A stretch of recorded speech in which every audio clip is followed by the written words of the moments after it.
Alright guys, we have Dr. Mike Israetel with us today. How's it going, Mike?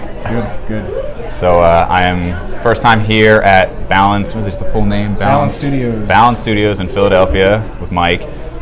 Just got choked out a few times by somebody a lot smaller than Mike and myself.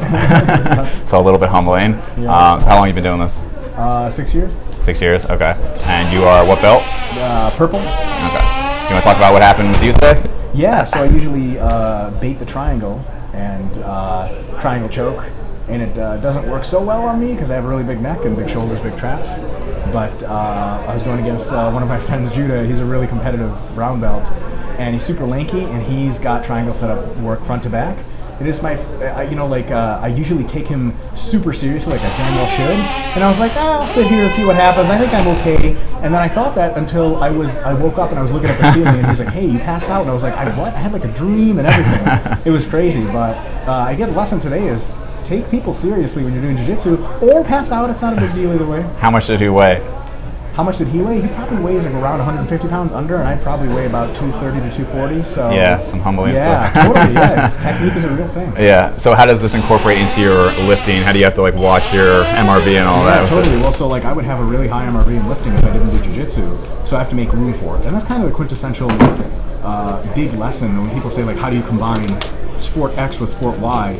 The number one thing is to make room for your total weekly recovery ability, because you can't just add stuff.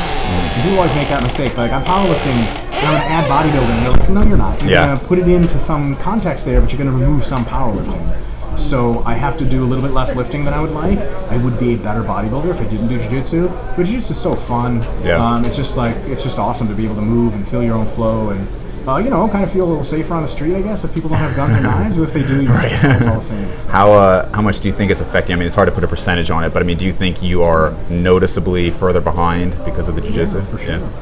Yeah, I don't know if I could put it in like pounds of muscle perspective. Right. 5 pounds, maybe 10 pounds of muscle. I mean, that's pretty significant. Very significant, yeah, totally. If I really was 100% into bodybuilding, period, I would quit jiu-jitsu today. Yeah. But And briefly, we're talking about when you think you might compete down the road. You said you had a few bulking cycles. Yeah, I think I want to bulk for another year and a half or so, and then after that, I think I'll be ready to compete and just get incrementally leaner every single competitive cycle until I'm just freaky and scare myself. I think that's the idea. Right. All right, thanks, man. Well, I'll definitely have to be coming back here. And awesome. Thanks for coming by.